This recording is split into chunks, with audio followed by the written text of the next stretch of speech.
apakah semua sudah mengetahui apa yang dimaksud dengan eksistensi atau bahasa Indonesianya adalah keberadaan? Terima kasih Iswati, Rio, semua yang sudah hadir. Selamat malam. Langsung join aja. Baru-baru ini saya mendapatkan 2 pertanyaan dari chat saya yang menanyakan mengenai eksistensi segala hal di alam semesta ini. Pertanyaannya begini, saya akan bacakan saja. Yang pertama, sangat sulit bagi saya untuk mengerti bahwa Tuhan muncul di mana-mana. Bapak mengatakan bahwa segala sesuatu itu terhubung. Bagaimana saya terhubung dengan pena saya yang merupakan benda mati? Pertanyaan yang kedua, saya menanyakan apa gunanya buat saya mengetahui keterhubungan segala objek di dunia ini. Jadi 2 ya, yang pertama bahwa Tuhan itu muncul di mana-mana. Dia sulit untuk mengetahui keterhubungan antara manusia dengan benda mati. Letak hubungannya di mana? Yang kedua, dia menanyakan apa gunanya mengetahui keterhubungan tersebut. Ya. Untuk menjawab pertanyaan ini, saya akan mulai dengan pertanyaan. Apakah Anda setuju bahwa semua itu ada? Diri Anda, ballpoint Anda. Kalau Anda setuju bahwa semuanya ini memang ada, artinya keberadaan itu elemen yang dipunyai oleh segala objek. Jadi elemen yang dimiliki oleh segala objek yang Anda anggap ada tadi adalah keberadaan.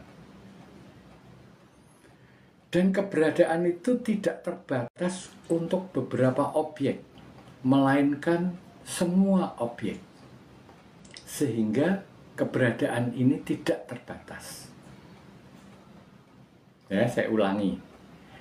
Kalau Anda setuju bahwa semua objek di alam semesta ini ada, diri Anda, rumah Anda, perabot-perabot Anda, mobil Anda, tata surya, atom, itu semua ada. Artinya keberadaan itu merupakan unsur dari semua objek yang Anda anggap ada. Dan keberadaan itu tidak pilih tempat. Dia berada pada semua objek. Tidak terbatas pada objek-objek tertentu. Sehingga dapat disimpulkan bahwa keberadaan tadi tidak terbatas. Apabila sesuatu keberadaan itu menempati semua objek, artinya semua objek ini berbagi keberadaan yang tidak terbatas tadi. Menurut Anda apa? Menurut Anda apa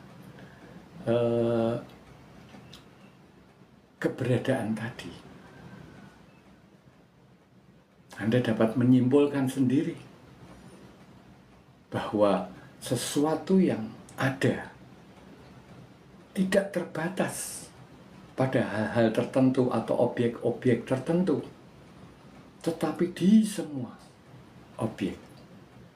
Bahkan semua objek ini berbagi keberadaannya dari sesuatu keberadaan yang tidak terbatas. Anda dapat menyimpulkan sendiri. keberadaan tadi apa? Ada orang yang menyebutnya yang ada orang yang menyebutnya Tuhan. Jadi Tuhan itu ada di mana-mana. Di mana-mana. Semua objek yang Anda temui, yang Anda anggap ada, itu unsurnya adalah keberadaan. Keberadaan yang tidak terbatas. Karena tidak hanya menempati objek-objek tertentu, melainkan semua objek mempunyai unsur keberadaan. Jadi dapat disimpulkan bahwa keberadaan yang tidak terbatas itu di mana kita berbagi sehingga kita menjadi ada. Saya akan keluar dari pembicaraan yang filosofis.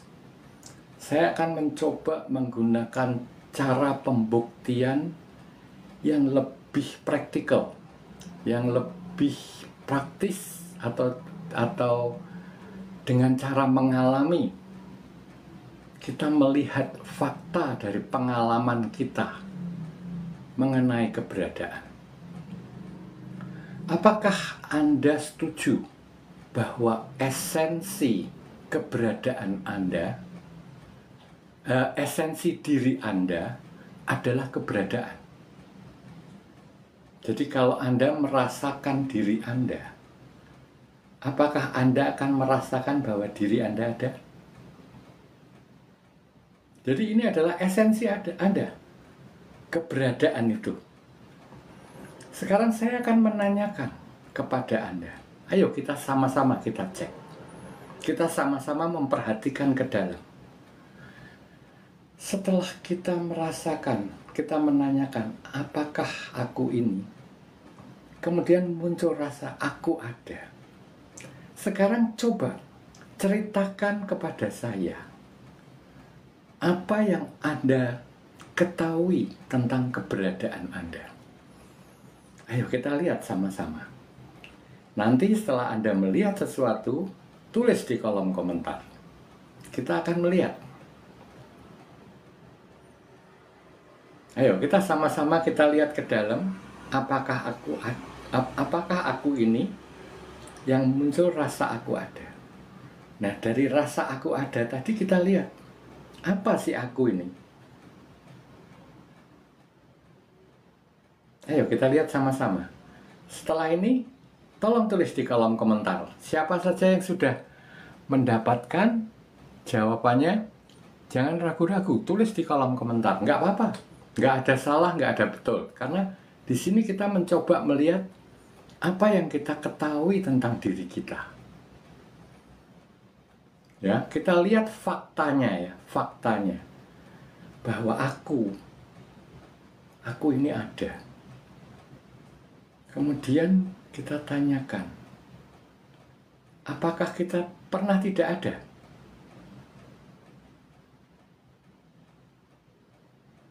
Apakah kita pernah tidak ada? Kita rasakan, aku ini selalu ada. Aku tidak pernah tidak ada. Kemudian kita rasakan, rasanya gimana sih? Oh, rasanya hadir. Hadir sebagai apa? Sebagai aku. Di mana? Di sini. Kapan? Sekarang. Oh, keberadaanku itu seperti ini. Ternyata yang dinamakan keberadaanku itu yang bisa aku ketahui itu hanya aku ada sekarang di sini. Bukan hanya ada, aku tidak pernah tidak ada. Nah, kemudian saya bertanya lagi, kita tetap melihat ke dalam diri kita. Apakah aku itu ada bentuknya? Apakah aku itu berwujud, berbentuk? Rasa aku tadi ternyata tidak berwujud. Apakah aku itu punya ukuran besar atau kecil? Karena tidak ada wujudnya, ya tidak ada ukurannya. Apakah aku itu mempunyai jenis kelamin, laki-laki atau perempuan?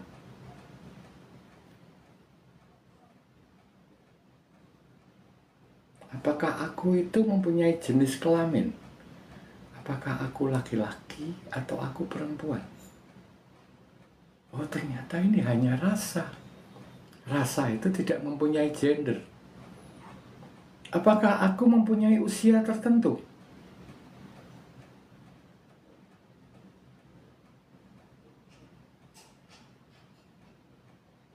Nah, ternyata aku juga tidak mempunyai usia.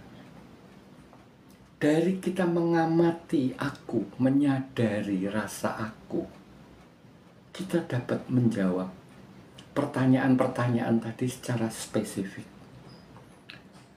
Pertanyaan-pertanyaan tadi secara fakta dari pengalaman kita, bukan dari keyakinan kita yang lahir dari pikiran, tapi dari kita mengamati diri kita. Ini adalah fakta, bukan keyakinan. Ya. Jadi aku, karena tidak ada bentuknya, aku ini tidak terbatas. Aku tidak terbatas karena aku tidak mempunyai bentuk. Sekarang saya nanya lagi pertanyaan yang sama tadi mengenai keberadaan Anda. Sekarang mengenai keberadaan saya. Keberadaan saya apakah sama dengan keberadaan Anda? Begitu aku menyadari keberadaanku, tentu saja sama. Yang aku rasakan itu hanya adanya aku sekarang di sini. Aku ada dan selalu ada. Ya, itu yang muncul. Sekarang kalau ada keberadaan penamu, apabila pena itu bisa bicara, maka pasti yang dirasakan juga sama. Mengapa ini sama? Karena ini adalah keberadaan yang sama. Ini membuktikan bahwa ada suatu keberadaan yang tidak terbatas, di mana kita semua objek di semesta ini berbagi keberadaannya yang tidak terbatas tadi. Ya. Jadi ini cara membuktikannya. Jadi tadi itu mengapa yang bertanya kepada saya tidak bisa saya tidak bisa mengerti mengapa saya terhubung dengan pena saya. Ya. Kalau saya mempunyai pena ini dulu saya beli. Keberadaannya ya tentu saja setelah saya beli. Saya mempunyai keberadaan, dia mempunyai keberadaan. Tidak ada sangkut pautnya. Ternyata setelah kita membuktikan keberadaan tadi, keberadaan ini terhubung. Yaitu apa? Kita share, kita berbagi keberadaan. Tidak ada keberadaan itu personal, itu tidak ada. Keberadaan yang sementara, personal, terbatas, itu tidak ada. Keberadaan itu hanya satu. Keberadaan yang abadi, keberadaan total, bukan personal, dan keberadaan yang tidak terbatas. Di sini saya bisa membuktikan bahwa saya ini terhubung dengan pena saya ini. Terhubung melalui apa? Terhubung melalui satu background keberadaan. Keberadaan yang awal yang menimbulkan ini semua. Aku yang awal mula. Kemudian menjadi gerak. Gerak itu menjadi hidup. Hidup itu merefleksikan kesadaran aku. Kesadaran aku kemudian menemui atau memisahkan, atau dia melekati semua objek. Dan objek itu semua saya namakan hidupku. Hidup yang terpisah dari kehidupan total ini. Hidupku ini sempit. Hidupku terpisah. Itulah sebabnya mengapa manusia selalu merasakan bahwa saya tidak ada hubungannya dengan benda lain. Karena apa? Karena hidupku sudah terpisah. Begitu aku melihat hidup ini, yang muncul rasa aku dan bukan aku. Aku ini yang di dalam, yang di luar ini bukan aku. Ini yang menyebabkan rasa terpisah. Yang menyebabkan pikiran itu berpendapat bahwa keberadaan segala sesuatu itu individual, terpisah-pisah, terbatas, sementara.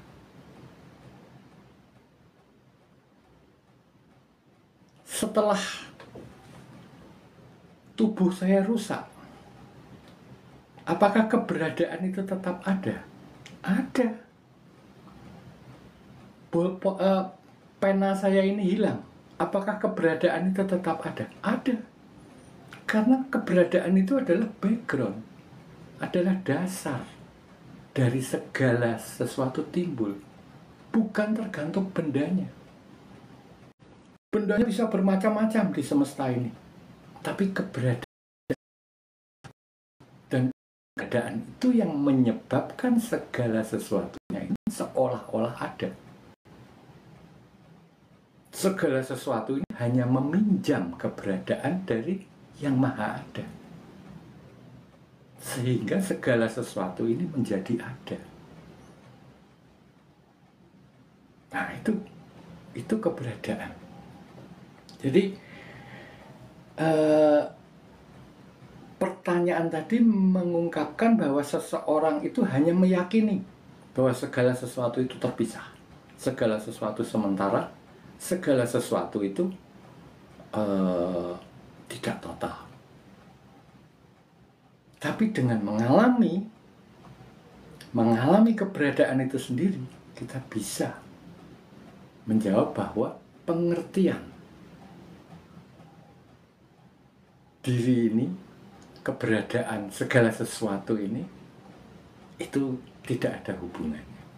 Ini akan menjadi kontradiksi ketika kita mengalami keberadaan itu sendiri. Kemudian saya akan menjawab pertanyaan yang kedua, yaitu buat apa saya mengetahui keterhubungan antara segala sesuatu tadi? Saya akan menjawab hal itu bahwa kita harus memandang dari berbagai keberadaan yang sama dengan hal. Apabila kita berkeyakinan bahwa segala sesuatu itu terpisah, maka kita akan berperangai amat buruk terhadap orang yang kita anggap selain diri kita. Kita akan tidak simpatik, kita akan arogan, kita akan tidak jujur, kita akan tidak adil. Di mana hal-hal ini tidak kita kehendaki dilakukan oleh orang lain terhadap diri kita juga.